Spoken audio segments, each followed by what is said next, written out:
Go up there. All right, this is a cliche phrase, but it's applicable.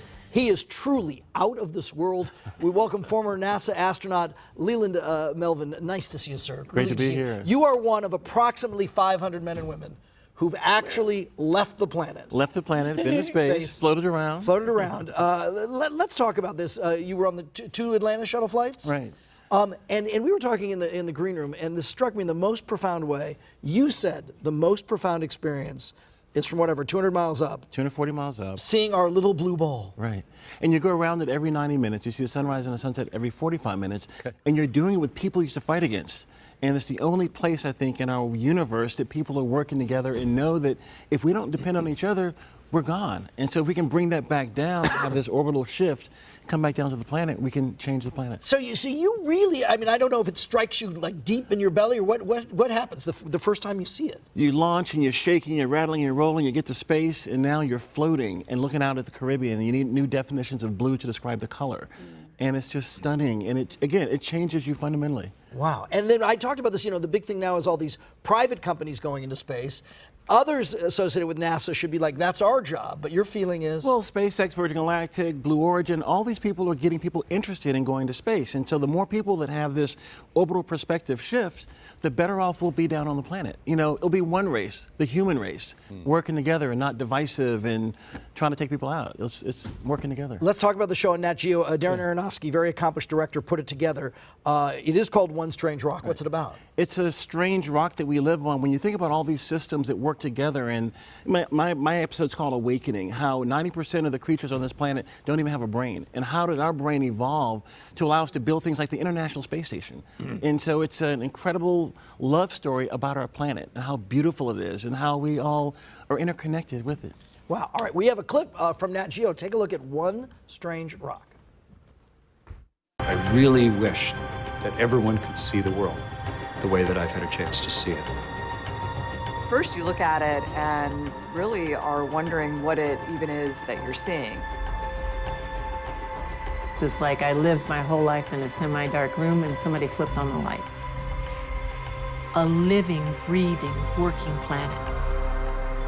It's all just so wonderfully unlikely, and yet it's here. And having had the experience twice, did that inform you further? It's like the first time, I just can't believe it, and then the second time, I'm helping all the rookies kind of have a wonderful experience in space like I did my first time. And then you come home again and you're like, okay, you want that greasy cheeseburger because you can't do that in space, right?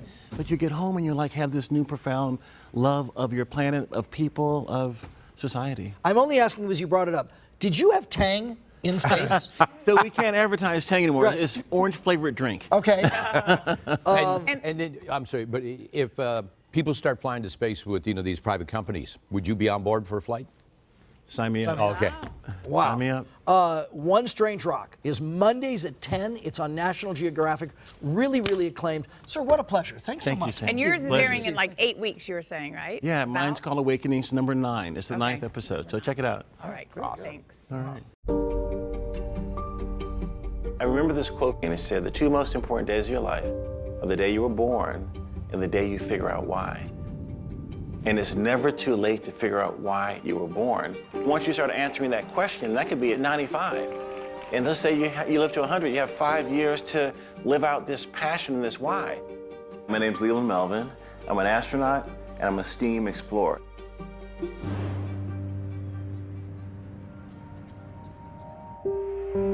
one small step for man, one giant leap for mankind. When I was 5 and Neil and Buzz walked on the moon, and I saw this grainy picture of them bouncing along the lunar surface, people said, hey, do you want to be an astronaut? I'm like, no, I want to be Arthur Ashe. Because I saw someone who looked like me, and I was told that he had great character, discipline, and all these things. And he was able to achieve these things even while people were still getting hung in the Deep South. In high school, I did chemistry, I did physics, and I was in AP calculus and these kind of things. But because I performed on the field, you know, I got the cred with the jocks, but also got the cred with the nerds, and so jock-nerd syndrome became a cool thing. I just always have been told that if you just work hard and you study and you stay disciplined, that you can do anything, you can rise. One of our guests is Leland Melvin, the Spiders' all-time leading receiver who caught 8 more Bob Blyer aerials yesterday. When I got drafted to the Lions in the 1986 college draft, it was really cool. However, it was like, you know, what is that next thing? And while I was playing football, I started grad school to be a scientist. So when I got cut, I knew there were other things out there. I was walking through a career fair at the University of Virginia, and I'm walking past the NASA booth, and this woman comes up to me and she says, "Hey, what's your name?" I said, "Leland Melvin." She says, "I've been looking for you. I want you to come work for NASA." I did so many different things at NASA. I got so many different skills. And I met Katherine Johnson there, who was the heroine in the movie Hidden Figures. There's no mathematical formula for that. We worked together in this group called the National Technical Association.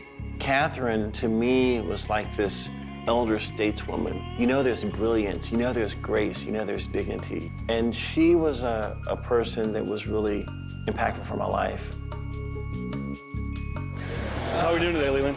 Pumpkin soup. Yeah.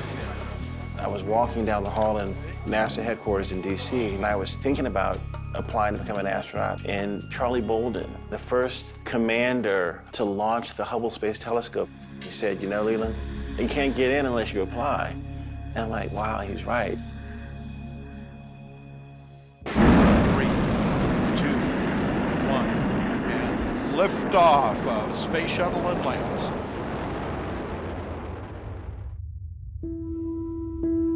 When you get to space, you look out the window, you don't see any political borders. You see just this mass of beauty. Peggy Whitson invited us over to dinner in the Russian segment. There's Russian, there's German, there's French, there's African American, there's Asian American, the first female commander. We're breaking bread at 17,500 miles per hour, and we're doing it with people we used to fight against. That was when I had this cognitive shift, thinking about I am working with a team of people from around the world to help advance our civilization. And so if we can replicate what we do off the planet, back on the planet, life would be so much better. No matter what gifts that you've been blessed to have, lifelong learning and reinvention can also take the gifts that you have, enhance them in a way that you can share them with the next generation of explorers. You can always learn something. I'm learning something every day. I'm learning something from my dog. You know, learning from babies, learning from people that are older. I really hope that people get with us 50-plussers that you can do anything you put your mind to. You know, embrace change, because sometimes you find a better solution than where you are right now.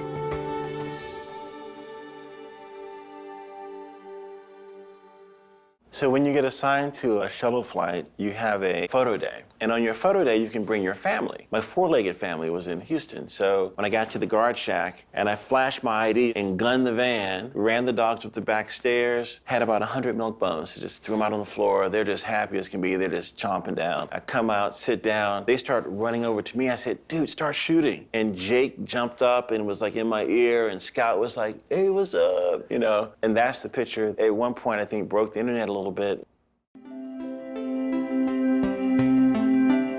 When you get into the astronaut corps, there are 2 things that you have to demonstrate to fly on either a shuttle or a space station mission, and they are the ability to go into this, you know, this 300-pound suit and do something called spacewalking. And the way that you train for that is you get in this white suit that's pressurized, and you go down, you know, 25 feet in a 5 million gallon pool to simulate you are building and creating the space station underneath the pool deck. There's a submerged space station and a submerged space shuttle, so that's how you demonstrate that. And when I had my chance to train in that environment, I had an accident where I lost all my hearing. And they operated on my ear, they went and looked around, they couldn't find anything, they told me I would never fly in space. So for a while there, after my hearing did slowly come back in my right ear, I'm deaf in this ear, they told me that, you know, we're gonna have to figure out what to do with you. And that was a really tough time for me, because I never thought of myself becoming an astronaut, but once I got into the astronaut program, then, you know, I was, you know, solitarily focused on, you know, trying to do this thing. And they sent me to Washington, D.C. to work in education. We were choosing teachers to become astronauts, and one of those astronauts was Ricky Arnold, who just came home about 2 months ago doing education in space, doing spacewalks, doing all these things. And while I was kicking this program off and helping run this program, I was driving from D.C. to my hometown, Lynchburg, Virginia, and I get a phone call from my boss at the time, who's new to NASA. She says, "Leland, what does it mean when the space shuttle countdown clock is now counting up?" And I said, "How much is it counting up?" She says, "It's 10 seconds, it's 15 seconds. And this was Space Shuttle Columbia. And that moment, I knew that all my friends were dead. And so I turned around and drove back to DC to headquarters. And they sent me to David Brown's parents' home in Washington, Virginia, to console his family who just lost their son in this most tragic, horrific way. And I'm going to the house, and I get to the door, and I hug his mother, Dottie, and I walk over to his father, and his father says to me with tears in his eyes, he says, "Leland, my son is gone. There is nothing you can do to bring him back, but the biggest tragedy would be if we don't continue to fly in space to honor their legacy." And I'm trying to figure out how I will honor their legacy if I'm not going to fly in space, because I'm medically disqualified. Long story short, as we go to the memorial services, the chief of all the flight surgeons watches me clear my ears as we take off and land in the NASA airplane, and he signs me a waiver to fly in space. And I go back to Houston and I get assigned to a flight, even though I don't have any hearing in my left ear. And so that was trying to stay focused on the task of, you know, helping others get ready for missions, still doing my job at NASA, whether it was in education or robotics or whatever I was doing.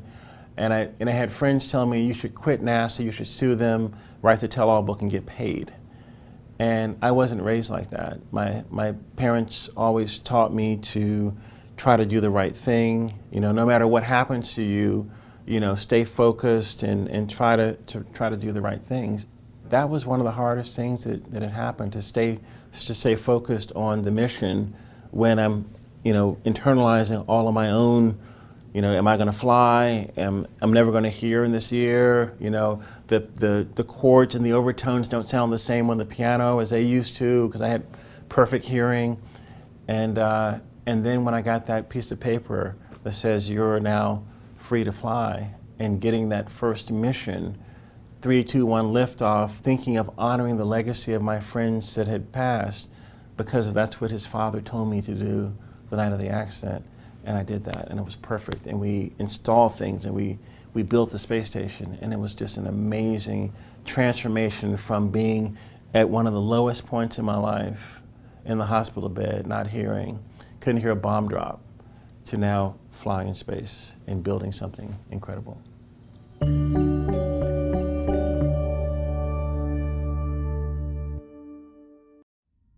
30 years ago, we discovered man-made chemicals had punched a hole in the ozone layer. Is that hole here to stay? Waiting around to kill us? Today, we're trying hard to find out.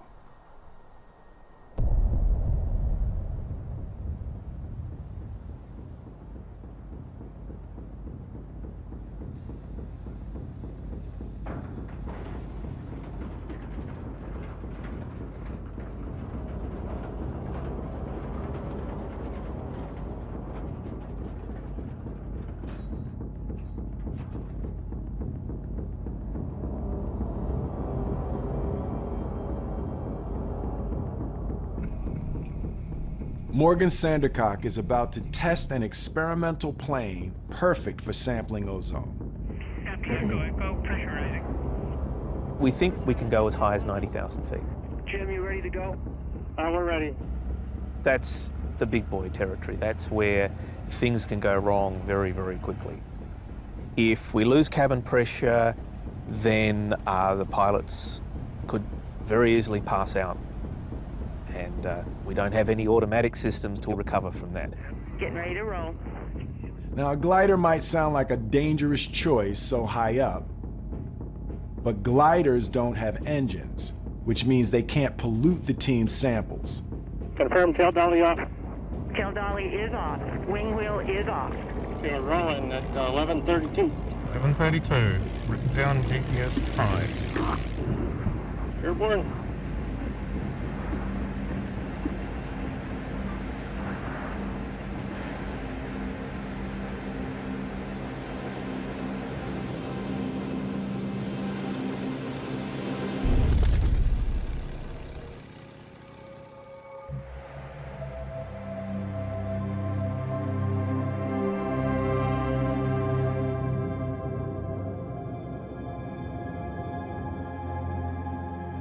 The Pearland glider uses air rising over the southern Andes to reach extraordinary heights. At the airspeed, 70 knots. Looking beautiful. And very high. Traffic. Yeah.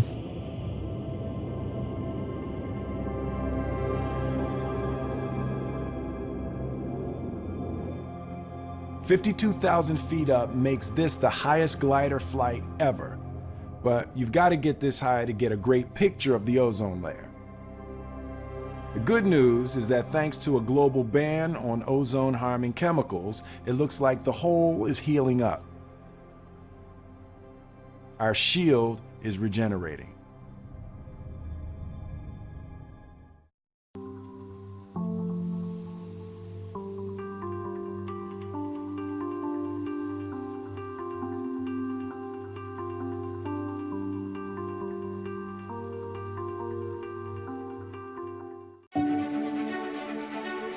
I spent 166 days off the world.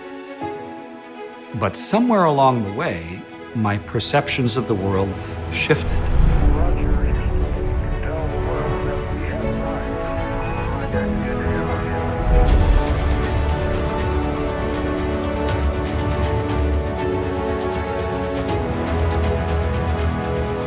When you're on board a spaceship, you're very much aware of the passage of time. The clock is running, your heart is beating, your wristwatch is going around, you're trying to stay on schedule, and you have so many things to do.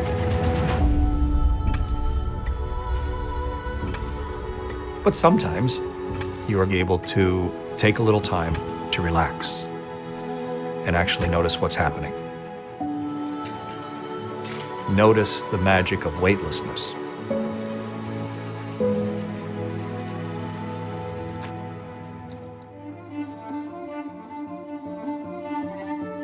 Sometimes you have the chance to look out the window and see the world.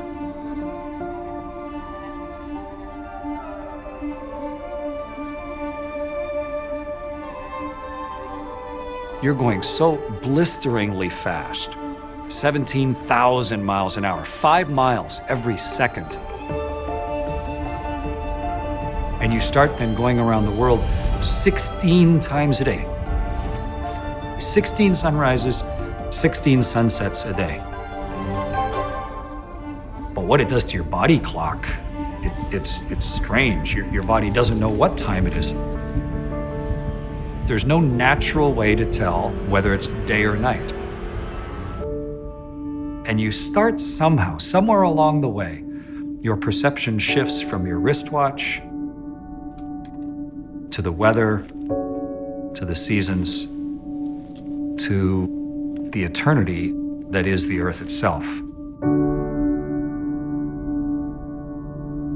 You start to, for the first time in your life, get a sense of what 1 billion years might be.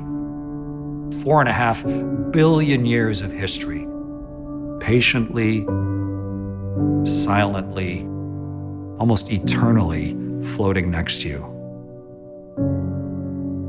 I took a look at the planet and just let it sort of sink in.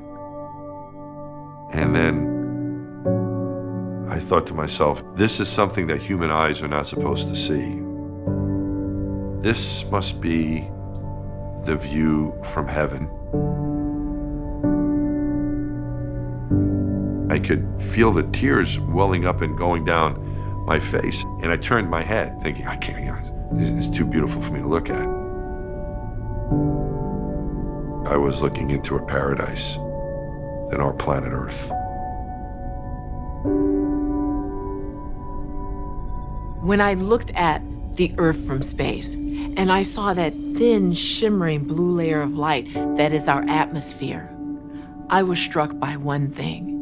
The Earth is an incredible planet, but we don't live outside of this web of life. We're intricately connected to it. It's like it's our own personal spaceship flying through space as this one place where we all live. This planet that takes care of us. Seeing the world for what it truly is. Home.